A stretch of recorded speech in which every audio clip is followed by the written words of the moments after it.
Good afternoon from New York. We're coming on the air with breaking news. Other big stories, the King of Pop has died. Diana, Princess of Wales, has been killed in a car accident. Kurt Cobain, the leader of one of rock's most gifted and promising bands, Nirvana, is dead, and this is the story as we know it so far. Hey guys, welcome back to another episode of Dead Famous the Pod, where we delve into what really happened to our stars, allegedly. So today I'm going to be talking about Mike Tyson. There's a lot of hype around him at the moment because of the fight with Jake Paul that just happened on the 15th of November. Now, Mike Tyson is arguably the most famous boxer in the world. He has a reputation for being quite the badass. And he's done some pretty crazy things in his lifetime, like biting an opponent's ear off during a fight, tattooing one side of his entire face, knocking out a postman when he was only 10 years old. He owned a pet tiger. Honestly, the list goes on. But obviously, he's the most famous for being a boxer and even low-key changed the face of boxing during his reign as heavyweight champion from 1987 to 1990. He was known for being pretty brutal in and out of the ring and was nicknamed Iron Mike early on in his career, and then later was nicknamed the baddest man on the planet. He seemingly had no fear in the ring and was one of the quickest fighters known to man, which made him have like the best defense mechanisms in the history of boxing, basically. He also holds a record as the youngest boxer to win the WBC, WBA, and IBF heavyweight titles. Now, look, I can't lie to you. This really means nothing to me. I have no idea what that is. I don't keep up with boxing. But in case you're anything like me, it's considered very respectable in the boxing community to like hold these titles. His last fight before this one was with Jake Paul was in 2005, and yet hasn't had another one until now, which is obviously it's 2024, so that's almost 10 years. No, 20, but okay, my math is not mathing right now. Anyway, pretty much everyone in the entire world was rooting for Mike Tyson, but unfortunately, Jake Paul did win the fight. I mean, not surprising to me. Jake Paul's only 27 and Mike Tyson is 58, so honestly, it's wild to me that he even managed to put up a fight the entire 8 rounds anyway. I can fully understand why everyone was rooting for Tyson to win, though, because he's still one of the most respected boxers of all time. You know what I mean? Whereas Jake Paul, he just kind of started as a YouTuber and now he's recently fallen into boxing. So why wouldn't we go for Tyson? Like, it makes sense. But after all this hype, it really made me think, is this a person that we should be supporting? There have been multiple sexual assault allegations against Mike Tyson, and he would even also beat his ex-wife. He's maintained his innocence from the sexual assault allegations, but he was convicted of rape in 1992 and served 3 years before being released on parole. But anyway, before we get into all of that, in true Dead Famous the Pod fashion, I'm going to backtrack into his personal life first a little bit. Now, keep up with me here because honestly, Tyson has been through a lot. He was born on the 30th of June, 1996. He grew up in Brooklyn, New York, in a pretty average area. It all kind of started to go downhill when his stepdad abandoned the family when Tyson was only 2 years old, and his mum was left to raise 3 kids all on her own. But his mum did everything she could to earn a living for the sake of the family. She would teach her children how to have a strong work ethic and discipline them through hardship. She was a welfare caseworker and also a nurse's aide. She was someone who really believed in giving back to the community. Now, Tyson didn't know his biological dad at all, by the way. So a few years after their stepdad left, the family had to move to Brownsville in New York due to financial constraints. I didn't even realize this, but this part of Brooklyn specifically was renowned as being the murder capital of New York. It has a pretty high violent crime and incarceration rate, and it's actually noted as one of America's most dangerous neighborhoods, like the kind of place you really don't even want to drive by. Unfortunately, after their move, Tyson started to find himself involved in a life of crime and really, really bad habits. There's actually this famous story about his first fight being over a literal pigeon. I feel like you have to know before I say this. Mike Tyson absolutely adores pigeons, like still to this day. And it all started when he was younger. Anyway, he'd keep pigeons as pets. And then one day, this bully at his school, like, snapped a pigeon's head right in front of Tyson. Anyway, and then he said that at the time, this other guy who used to bully him kind of encouraged him to fight back.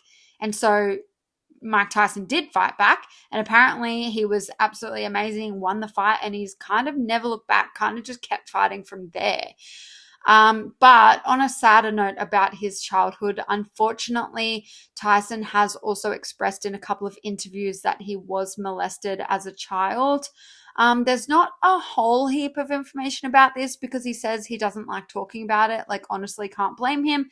But he has said in an interview in 2014 that it only happened once when he was 7 years old. An older man literally snatched him right off the street, dragged him into this building, and abused him. Tyson says he was able to get away, but that incident has had an effect on who he is as a person, and that it did make him, quote, have to be tough for the world I lived in, which he has described later as hell. He said the abuse made him feel a lot of shame, but that he's learned it didn't make him or anyone less of a man because it happens. And I just want to quickly add that this is very true. Like, a victim of crime is literally just that. If this kind of thing has happened to you or someone you know or something shitty has happened, I really want to reiterate here that the blame is always on the perpetrator 100% of the time, and it never has anything to do with you. Anyway, so back to Tyson's hard childhood. By the time he was 13, he was arrested 38 times for petty crimes and street fights. Pretty much it became part of his identity. He was always in and out of detention centers until 1985 when Tyson officially started his boxing career. But unfortunately, his mum was not around to see this all blow up because she died when he was only 16 years old. Tyson has said in an interview that his mum never got to be proud of him for doing something, and he never really got to see her happy with him before she died, which is really sad. But just before her death, Tyson was attending the Tyrone School for Boys, which is basically like where the juvenile delinquents get sent to, like, sort of clean up their act, I guess. But when he was there, his boxing abilities were actually discovered by a counselor at the school. His name was Bobby Stewart, who was a former boxer and actually started training him before and after school for a few months. Then eventually Bobby introduced Tyson to a boxing manager and trainer he knew by the name of, I don't know how to say it, so I'm not going to try, to be honest. This guy actually took him in and adopted him after his mum died, which is really nice. In the beginning stages of his career, he won a couple junior Olympic championship gold medals, but really had his big break professionally when he knocked out Hector Mercedes, I hope I'm saying that right, in the first round of a fight. He became the youngest boxer to win a heavyweight title in all of history at just 20 years old. He said that this boxing trainer shaped him into a champion and really encouraged him to have a ruthless attitude. Now, obviously, we do all know that Mike Tyson was an absolute machine in the ring. Like, no one's saying that they don't know that. But I feel like his kind of callousness and mercilessness has been lost on maybe my generation and the younger one. Like, as I mentioned earlier, he was named the baddest man on the planet. And I didn't even realize this, but he won his fights by knockout 44 times out of a total of 59 fights. That is absolutely insane. And Tyson was able to hold his heavyweight title for a few years until he lost to Buster Douglas in 1990. Now, unfortunately, in 1990, that very same year, Tyson's sister actually died of a heart attack when she was only 24 years old. Now, this is unfortunately where things really began to unravel because the following year, he was actually convicted of rape. And this is when his professional life really started to, like, take a hit. He got out of prison 3 years later and went straight back into the ring in 1997. And that's when he, like, bit the guy's ear during a fight. And he was subsequently banned from boxing for a whole year. After that, he was in and out of rehab, but maintained his career until he retired in 2005. In terms of his personal life, he does actually have 7 kids to 4 different baby mamas, but he's reportedly the patriarch of this massive blended family, and he's in all of his kids' lives in a major way, which is easy to see when you like go stalk his Instagram and stuff. He's constantly posting about his kids. He's a very proud kind of dad. His oldest daughter is currently 34 years old, and his youngest is 13 years old. Now, unfortunately, and trigger warning here, there was a tragic accident in 2009 that resulted in his 4-year-old daughter passing away. She was found unresponsive by her 7-year-old brother after she became entangled in a loose cord hanging from a treadmill in the home. Tyson was away at a fight at the time, but he rushed straight back home as soon as he caught wind of the news. He said that his initial reaction was to, quote, go crazy, but when he arrived at the hospital, he witnessed like heaps of other parents enduring similar heartbreak about their kids being sick and their kids dying and things of that ilk, and that led him to a moment of reflection and restraint.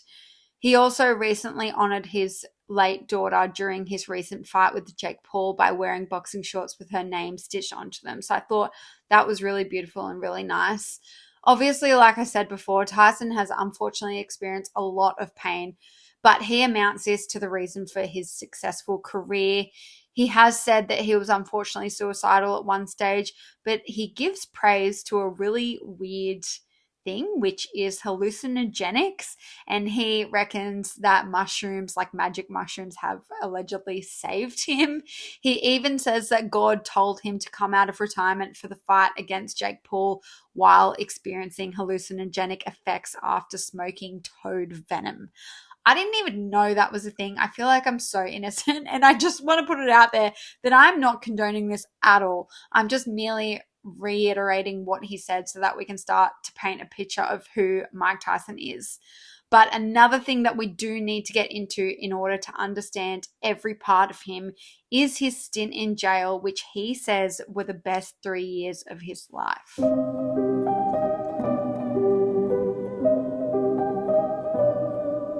In July of 1991, when Tyson was around 25 years old, he was arrested for raping a woman by the name of Desiree Washington in his hotel room at the Canterbury Hotel in Indianapolis. The very next day after spending the night in his hotel is when she checked herself into the Methodist hospital and reported that she had been raped. Now let's just backtrack for a second.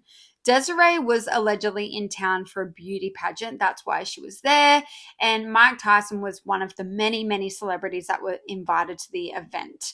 Tyson met her and was kind of like fond of her, so he invited her back to his hotel room, which she completely agreed to, and she was even picked up in his limo by his driver. After hanging out in his hotel room for a bit, Tyson allegedly propositioned her for sex, but she just kept refusing. She just wasn't really interested. But trigger warning here, Desiree testified later in court that in that moment in the hotel room, she went to the bathroom, and when she came out, he actually pinned her down and allegedly raped her. She testified that she started to get away, and then he actually pinned her down again and continued to do what he was doing. He always stayed consistent to the fact that their sex was consensual. That's the story he always told, and that Desiree did want to actually have sex with him. But in court, the jury deliberated over their decision for almost 10 hours, but came to the conclusion that he was guilty due to all of the witness testimonies made against him. The biggest testimony came from the emergency room doctor who examined Desiree after the incident, and he confirmed that her physical condition at the time was consistent with rape. Another star witness in the case was actually Tyson's limo driver, Virginia Foster, who confirmed Desiree's state of shock after leaving the hotel room, and even further testified that Tyson had made sexual advances on her also. So he was convicted of rape on 10th of February 1992 and served 3 years of his 6-year prison sentence. Like I said, he always still maintained his innocence though, even writing a book in 2013 that he released saying he still stands by the fact that he did not rape her.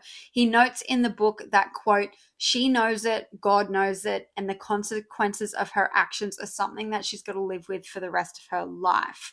But I do just want to say that allegedly in 2003, Mike Tyson told ESPN that he hates her guts and, quote, really wish I did now. But now I do really want to rape her. See what I mean though? Like other celebrities have been cancelled for a lot less, and especially for stuff they said in the past. So I'm really just trying to piece the puzzle pieces together of like why society has deemed Mike Tyson as this good guy. But anyway, let's get into another allegation because in 2023, a lawsuit was filed against Tyson by a woman who alleged that he raped her sometime in the early 1990s. She alleged that she met him in a nightclub in New York and then he raped her in the limousine after they met. Similar to the other incident, which I just said, this woman alleged that Tyson went on to attack and rape her after she repeatedly declined his offers of sexual advances on her.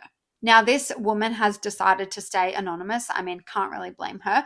But she's suing Tyson for $5 million under the New York Adult Survivors Act, which gives survivors of sexual abuse a 1-year time period to file a civil lawsuit after the statute of limitations has already lapsed. She alleged that she suffered from, quote, physical, psychological, and emotional injury in the years after the alleged abuse, but this lawsuit is actually still ongoing, so nothing has really concluded from it yet, but Tyson has allegedly denied the claims and his lawyers are allegedly planning to file opposition papers literally any day now. Now, I just want to quickly talk about Tyson's first marriage with his first wife, Robin Givens. He was already a heavyweight boxing champion when he met the aspiring actress in the late 1980s, and the pair hit it off pretty quickly. After just about a year of dating, they got married in September 1998. It all went south just as quickly as it started, though, with the couple divorcing just a few months later on Valentine's Day, 1989. Now, the weird thing about this couple was they seemed like they had a really amazing, happy marriage to the public. But just before she filed for divorce, so literally hadn't even filed yet, hadn't announced the separation, nothing of that, Robin did an interview with Barbara Walters and described her marriage with Tyson as, quote, torture, pure hell, worse than anything I could possibly imagine. She said that she thought she could handle it, but she started to become very scared of him before eventually divorcing him. And then in the divorce papers, Robin actually alleged that their marriage was characterized by random attacks of rage, violence, and destruction. Vanity Fair reports that Tyson himself even told a biographer once that he hit Robin and threw her into a wall, and it was, quote, the best punch I've ever thrown in my life. Okay. Following this, the media turned on Robin and started to classify her as a gold digger and making accusations that she only ever married Tyson to begin with because of his fame and wealth kind of status, which I feel like this kind of thing would just not fly in the era we're living in now. Like, how the hell has he literally said that punching her was the best punch of his life and now she's become the monster and he's not? Like, I just don't understand how that even happened. But anyway, Tyson made a comment to the media about her stealing his possessions, and then she hit back on this by filing a lawsuit claiming that his comments were the reason she was so ridiculed by the media. Like, see, that is a boss bitch. Even though obviously his reputation has exceeded this, like, doesn't really matter. I'm so glad she did that. It was obviously a very, really messy situation, but maybe the craziest part of all of this is that Tyson actually claimed in his book to have found Brad Pitt in bed with his wife while they were still together. So he reckons, just like on the brink of a breakup kind of thing, when they're still like sleeping together, they weren't living together anymore, Mike went over to her house to go hang out with her, whatever, and yeah, Brad Pitt was in bed with her. He alleged that Brad Pitt was terrified and like begging Tyson not to hit him, and he felt bad, so he like let him go. But it's important to note here that Robin has refuted this allegation and even said that definitely never happened. So I don't know, take that as you will. All of this stuff has honestly made me wonder how Mike Tyson has been able to keep his status as like a respected member of society. Like I said before, there have been so many celebrities who have been cancelled for a lot less. But I tried looking into it. Tyson hasn't really publicly apologized for any of the allegations of his potential wrongdoing, hasn't apologized about his ex wife or anything of that. But he has put a lot of work into charity and donations, specifically for things like homelessness, fighting social justice, prison reform. He's been really amazing with kids. Like, I don't know, does doing good deeds and being a quote unquote good person redeem all the bad things you've done in your past? Or maybe his past has just been overlooked because of who he is. Maybe is it because he himself is a victim? I don't really know. Maybe society has felt like he did pay his debt already. I don't know. Like, who knows? I have a lot more questions than answers for this one. Sorry. I don't really know exactly where I stand, but I have unfortunately seen time and time again instances where victims of abuse become a perpetrator later in life themselves. I'm not excusing or justifying any type of assault in any way, by the way, but I do believe more research needs to go into this because it seems like to be a big missing link in the world of like sexual crimes, especially. I feel like it's, yeah, like I said, I see it time and time again where perpetrators are actually victims themselves when they were young. I feel like, yeah, that's a big gray area in the world of like crime research. But anyway, I have been talking for so long. I'm going to shut up now. As usual, my movie recommendation this time is going to be The Hangover. Mike Tyson only plays a really small part in that, but honestly, it is such a good movie. It's just good vibes, and I feel like we all collectively as a whole need good vibes right now. So yeah, I hope you liked this episode, and I'll speak to you next time.